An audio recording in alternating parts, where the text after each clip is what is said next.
All right, welcome everyone. We're Semblance of Sanity. I'm Caleb. I'm Jacob. And we're here for Bungou Stray Dogs, Season 2, Episode 1. New season. Indeed. New OP. New yes. ED. That would be fantastic. We'll Looking forward to also it. probably be getting, like, just, well, into a new conflict of sorts, even though it's been pretty heavily just established and given foundation. AUS, yeah. AUS versus, well, Japan, theoretically. Pretty much. Depending on how things go with the Port Mafia, they could end up joining sides with the ADA. Did meet the leader of the Port Mafia, and that was pretty cool. And, you know, he got along pretty well with Atsushi. Yeah. But the AUS has some very strong agents. So it will not be easy to deal with them. However, their goals are quite simple. They want Atsushi because his ability is pretty busted. Leads to some pretty crazy stuff. So as long as we can just keep our MacGuffins in check, Dazai, looking at you. Yep. We be responsible.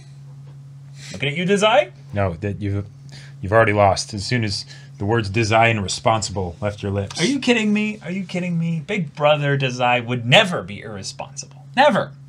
Ever.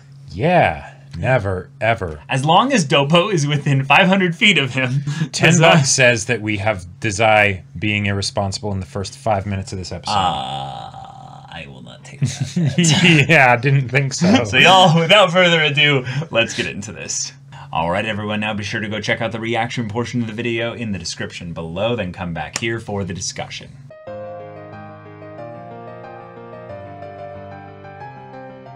Okay. Well, so new season, new arc, new time. Yes, yeah. To focus on. Okay, I am really excited by this. It feels like an old school classic gangster story here, where you have the old friends that all don't really have too many similarities to each other. Nope, very different. The three of these guys here all seem incredibly unique in their specific ways. Yep. Very different ideals, very different values, and very different skills and functions in the organization. Right. Very much Different seems like authority levels, all kinds of stuff. Yep. It gives me the vibe of like they all just like probably ended up going to the same bar and talking and then became friends and stuff.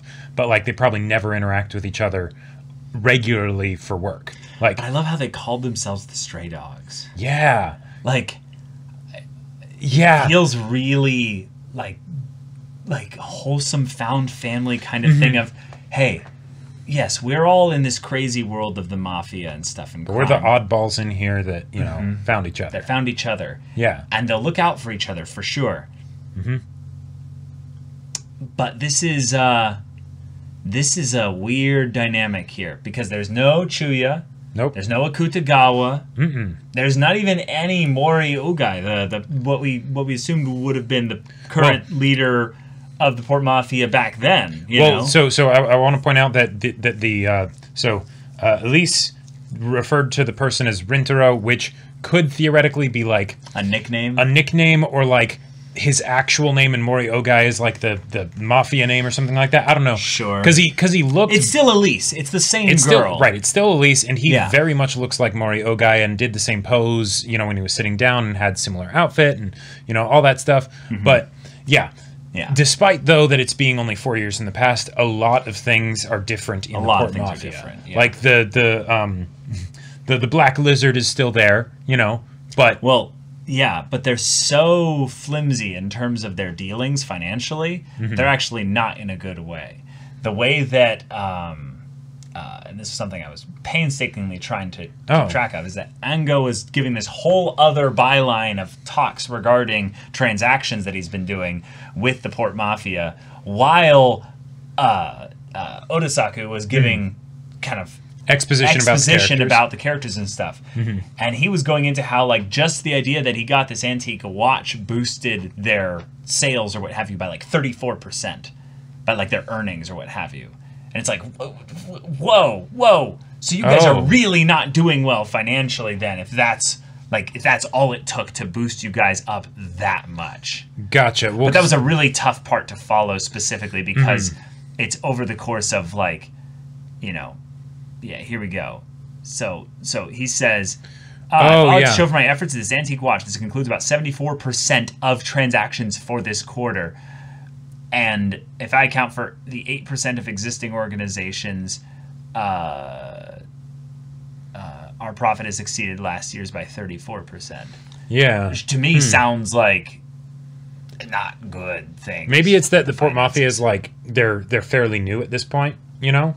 Like really? I don't know. Like cuz we don't necessarily know with how a building like that? Yeah, no, yeah. No, I feel like I get the vibe more if anything that the Port Mafia is maybe a little bit slow in some areas, and a new organization called Mimic has kind of come up that's like smelling the blood in the water or something. Sure, okay, yeah. I get the feeling that well, okay. So, going to this view on the Port Mafia from what we've previously seen of the Port Mafia is something that I'm very interested in, and is also very, very different.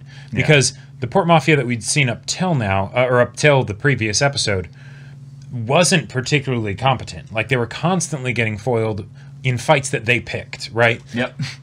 When they know who the other players are and things like that, and when it wasn't even against all of the other players, you know. Yep. And then we got the Mori Ogai introduced, and it's like, okay, this is serious. All right, cool. Seems like the Port Mafia is gonna, you know, we can start treating them more like a legit organization and not a bunch of bumbling idiots, right?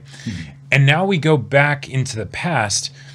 And the vibe that I got from this episode was way more serious. Like, oh yeah, like that's quite frankly, the storyline is way more serious. Yeah, exactly. Right. Like we don't have as much of the sort of lost strays. You know, like even though they are the stray dogs, this group here, you know, we don't have the Atsushis and the Kyokas where they're, you know, it's the kids that need a family, right? Yeah. And the vibe of it, I love it. Like, it's just a mafia family. Yep, it's a mafia family. Brothers, and it's very easy for stories to take themselves too seriously, I would say, in the vibe that they give off. And this one didn't. Like, it felt plenty serious, but it didn't feel like cheesy serious. No, you know? If anything, the levity in the bar was perfect to set up the fact that these characters all care about each other. But then once you realize that, oh, the emotional core of this part of the story, definitely Dazai, someone that we already knew from before, he wants to treasure this memory, and we think it's because, well, he's leaving soon. It's it's actually because maybe he can get the vibe that there's things that are about to change. Now, what I think is possible here is he's so smart, he could tell that things were going to go wrong with Bungou. Sure. And he's like, oh, you might have betrayed us. There's a possibility that you have. I don't think you did necessarily. But just in case. I'm going to get this picture to remember the good days. Yeah, exactly. And so that's a whole thing there that basically creates an attachment to the conflict as it then comes out that, well, Bungou's disappeared now. Yeah, because I got to say, introducing a bunch of new characters and then getting us to have conflict that revolves around one of those new characters, and the perspective character that's driving this conflict is also one of the new characters. That sounds like a kind of thing that is a recipe for sort of a bland disaster as far as storytelling, where it's like, okay, not super invested either way, don't really care about this. It'll take a while to rev up. Yeah, exactly, right? But no, I'm invested from the get-go. Yeah, and it's because of, I think, the strength of Urasaku's character.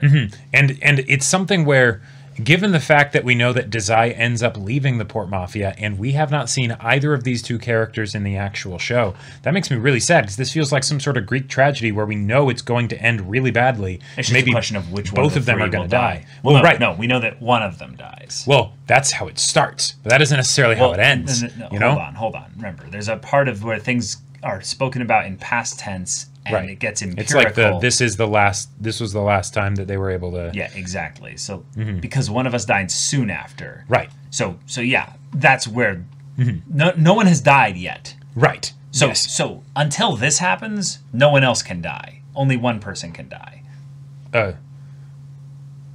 Sure. That's what I'm saying. Yeah, but someone could still die after that in this. Yes, of course. But then they would mention that two of us potentially could die. I'm just saying that this is a thing that makes them all have plot armor until the one person dies.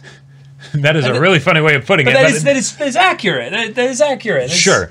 Okay. This is a first person perspective with a bit of a past tense kind of omniscient look at things.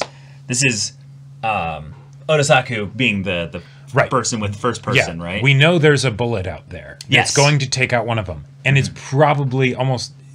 Unless they have it be where they think Dazai dies, and then that's how he leaves the Port Mafia, and then they're actually characters in... Which, by the way, if these two characters, Otasaku and Ango, are recurring characters in this show beyond this arc, I'd be very happy I would be so happy about that, right? Because...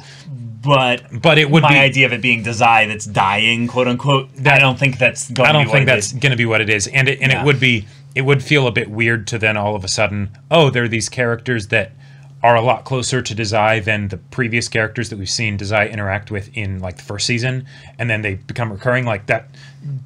That feels a bit unlikely. Yeah. But the big thing, the conflict this episode, of it being an intrigue plot of we could have an intelligence officer that went rogue. Yep. We could have an organization that abducted one of our intelligence officers. Sure. And is torturing him for information. All this is bad, right? But we, as a group, don't care about the Port Mafia as an organization. So we're not actually worried about the danger it could do to the Port Mafia. Because we're worried about these three people. Well, right. Because one... We know the Port Mafia still exists in the future. But one of the things that we don't know is what the state of the Port Mafia is in comparison to the past. And my thought is that the Port Mafia has been steadily on a decline given his talk about the finances side of things. So this could be a big wound to the Port Mafia in general. Sure, if you have... It guts them of all three of them, effectively, even if only one of them dies. Dazai then leaves, maybe. Right. Maybe Otasaku is the one that dies, and maybe Ango betrayed them. Yep. So it could be a thing where they lose all three of them, and then Nakutagawa is just like, Sure. I don't know. Maybe he's already been trained by this point by right, and it's sort of like too little, too late. Of like he's trying to right the sinking ship, sort of, and who knows? Maybe they do pretty well, but yeah, it's. Just the fact that Ango has so many of the Port Mafia's secrets in his one little head, that is something that, I mean, granted, he's an intelligence officer, it's his job, but that is pretty impressive. It either speaks to his competence or it speaks to the dwindling, maybe, size of the Port Mafia. Yeah, and that's all well and good. The conflict, though, being one that is an emotional one for Dazai, and yet we're getting, like you said, the perspective through Otasaku, means that Otasaku gets elevated emotionally to the state where we're at with Dazai a little bit, if you buy into his character and you like him. And he's extremely likable. Oh, yeah. I love the idea that he has some reason for not killing.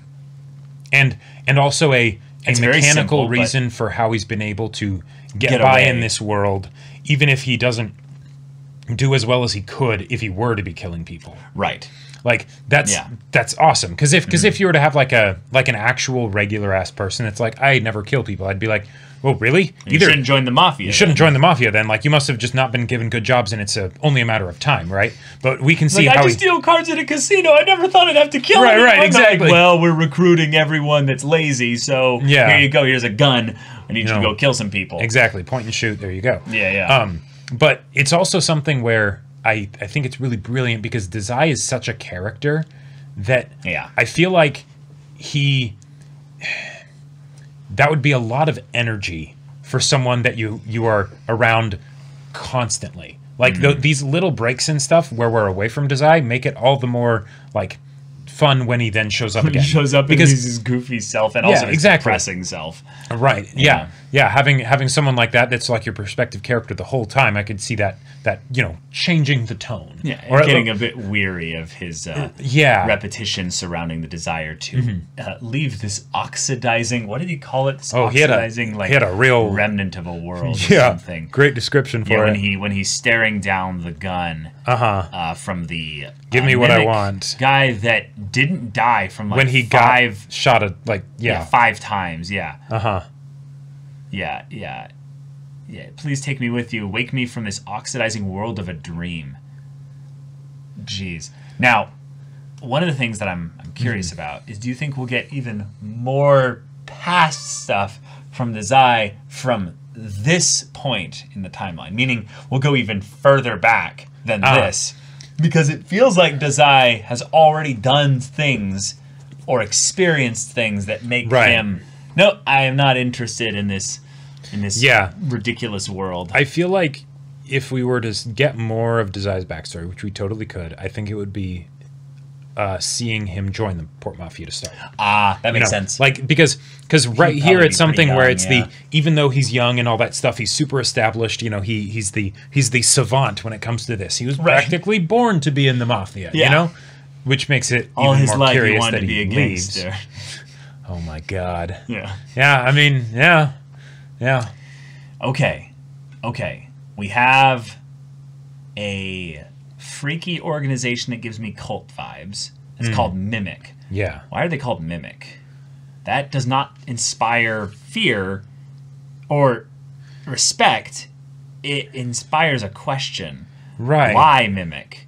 Like, yeah, like who? Mimic who? Yeah, because usually, like, it's something that is easy to gloss over, but there will usually be established very quickly what the motivations of any kind of individual or group in a story is, right? Even if they're mysterious motivations, you got a pretty good vibe of what they are. With the Mafia, it's a business. They make money, you know. They want Ongo, maybe. Right. But we're not actually sure about that. Yeah, exactly. Because of the gun left in Ongo's place that was very obviously being watched.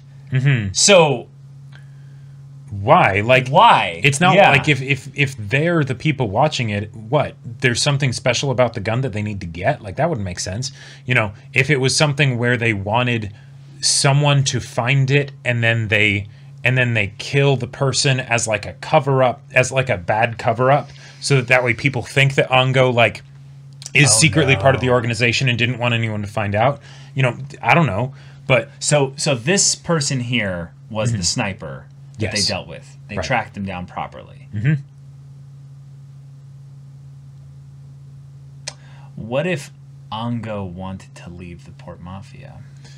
That is something that I would not be too surprised by. And this is the problem, is that he has all this stuff in his head, so he can't. But someone like Dazai could. So maybe this is actually the plot line buildup to why Dazai leaves. And that's what I need to think about it in context of that, not necessarily in the context of who this organization is. Because they could all just be world-building stuff for an eventual grander gang war between the AUS and just Japan gangs in general. And if Ongo was the intelligence officer, it wouldn't be too hard for him to use a pre-existing organization to facilitate some grand scheme. He could manipulate them in probably some way. Also, since, like you said, this could be and probably is the story of Dazai leaving the Port Mafia. That makes sense, right? Because he's still with the Port Mafia. Because he's still with the Port Mafia right now. And why tell this story if it isn't at the very least the thing that makes him decide that he wants to leave? You know? Yep. We are not seeing into Dazai's head here. Yes, and that's probably important. Which means that he might... Like, he might have already decided. He might have already decided, or at the very least, he might have some surprises for us. Or for, Odasaku. One of the things that Dazai has proven time and time again is that he's not only like smart, he's stupid smart. And I love saying that phrase because it's the kind that is so smart that everyone else looks stupid by comparison. And it's not an aura of stupidity in that we have some frame of reference for when they're smart and then they can become less smart around Dazai. It's that Dazai knows so much about the way things seem to be going here that it's like, wait a minute, what if he's already figured it out? Like, what's going on? Right, and if he is that smart. Yeah. Well, one of the things that I'm also kind of curious about is what's the situation with the leader of Port Mafia, because they did the whole thing of like the silver what's it? Right, the Silver Oracle. The Silver Oracle, which I love as a just world building thing for the organization of like, here is your ultimate carte blanche. You are on direct mission from me. You know, everyone has to help you. You wave this and they start saying yes, you know. Yeah. Now, there might be some point at which he asks, like, an executive to do something, and then that executive goes, good job, now I take it from you, because you're not going to use it to control the whole organization or something like that. So it's like you can order anyone below a certain level an unlimited amount of times, then executive 100 times. And that's why Dazai was like, no, don't bother. Like, you don't need to use that on me, basically. Well, that felt to me like it was a friend thing of like... Sure. Like but also, like, you know... like a thing of, you don't need to order me. We're friends. Right. Yeah. But one of the things that it makes me curious about is then what's the deal with why the leader had him do this? Why did he send him? Why did he send Otasaku? Oh. Right, because the whole idea of him not killing people because is they're like friends. Yeah, he knows that they're friends. There's like the fact that his ability is very helpful, right? Yes, and that's just okay. You know, the idea that he doesn't kill people and that's why he hasn't progressed further. Yeah, that's also good to know because then that means he's super competent. Yeah, but in addition, because he's low in the rankings of things, that means that he is one, disposable potentially, or two, he is not going to be wrapped up into anything especially big. So if you're worried about how your own organization functions, then go to the person potential betrayal on the line. Potential betrayals, then go to the person who's a nobody. Yep. Right? And I think this is the other thing. Yeah. He specifically wants to push that ideal into a Kobayashi Maru. He wants to set him up to where he'll be forced to kill someone. And then maybe he could have like this super competent person on his side that then does... That he can use a lot more. Yeah, exactly. Who's actually going to grow the organization and make them stronger. Yeah. Because that does seem to be, now that I think about it, and I'm kind of biased, I'm trying to almost see it in this way because I don't view the Port Mafia as that strong in the present, really. But it's the idea that maybe this is the kind of thing that's the issue, is that the Port Mafia has lots of strong people, but they don't actually use their abilities to the fullest. Sure. You have Dazai, who has a godlike ability in that he ends abilities. Yeah, Ongo said, he's like, if I account for 8% of the Port Mafia's revenue, it's like, wait, what? Either you are very important to this organization. I think it's a combination. I think it's mostly that, but it's also the thing of the, maybe that one watch accounted for that much, you know? Yeah, sure. And for all we know, it could be like some, multi-million-dollar crazy, extreme example or something like that, right? But still. But that also might put new perspective on why Black Lizard is their top, hitman group. It's like we don't usually do hitman things. Yeah, we deal with. We're a business. Sorry, we have a racketeering deal where we get protection money from mom and pop shops. So they're like more of an old school classic mafia, except for the fact that they have a skyscraper building. So I'm not figuring out the Port Mafia's inner workings yet. And however, the fact that this did not end in one episode means that this is an arc. I'm very excited about that. And I want it to continue because Dazai being given extra focus here, but it, like you said, being through the first person perspective of Oda. Yeah. That is so cool. And he's going to have a moment where he'll see something coming. Oh, sure. And he's probably going to let it happen. Who knows? I can see it. I love this so much because, when Higuchi got her focus and it's like, oh, yes, this is good. If only it went on longer, right? And then it's like it could even go for like a mini arc or something. What do you know? And then now, even though the circumstances are a bit different, a lot of those that awesome stuff that, we had from that, we have here. And it's going to keep going. All right. This is season 2. Yeah. So is this like a new direction for the show? This could literally be the entire season for all we know. Theoretically, and because each of these seasons are one core, it wouldn't be that hard to have a season where it's just like, okay, guys, we're doing a different thing. We're Fumofuing it. We're doing a new style of arc for this season, and we'll resume the ADA AUS conflict in season 3. Sure. Because really, that's like something they could totally do. I do think you need more characters to have a full one core arc. But I could very easily see this going 4 to 6 episodes. Yep, me too. Because I can't remember if this was originally a light novel series or a manga. Don't remember. But if it was a light novel series, this could be like one of those awesome side story light novels where it's like, hey, we're going to do all of Dazai's backstory it's stuff. Dazai backstory. Right, it's Dazai backstory. Dazai is one of the 3 main characters. Totally. And probably the secondary main character. More so than Doppo, less than Atsushi. Kyoka, or is it Hyoka? Kyoka. Yeah, Kyoka is not fully a main character yet. No, she's but you can tell she's being upgraded. Yep. It's the Doppo, the Atsushi and Dazai. Yeah, those 3 are the main boys. Yeah. Yep. And they were introduced first. So yeah. But okay, this is really exciting. Season 2 starting off quite strong. Yes. Also quite melancholy and sad. I love the feeling. And I love, it gives good vibes. I am going to be very sad. I already know when/if Otasaku dies. that's gonna suck. It's gonna suck. So, y'all, thank you so much for watching this episode's reaction and discussion. If you want to see the next episode's reaction and discussion right now, though, go check out the link in the description below for our Patreon. You can get an early access there. You can watch full-length timer reactions there, and all this comes with Discord access. You can chat with us in the community there about this show, about anime in general, and also be sure to check out our Twitch channel. We stream every weekday. The info's in the description. Yeah, so if any of that interests you, we'll see you there. But until then, we're Semblance of Sanity. I'm Caleb. I'm Jacob. And we'll see you all next time.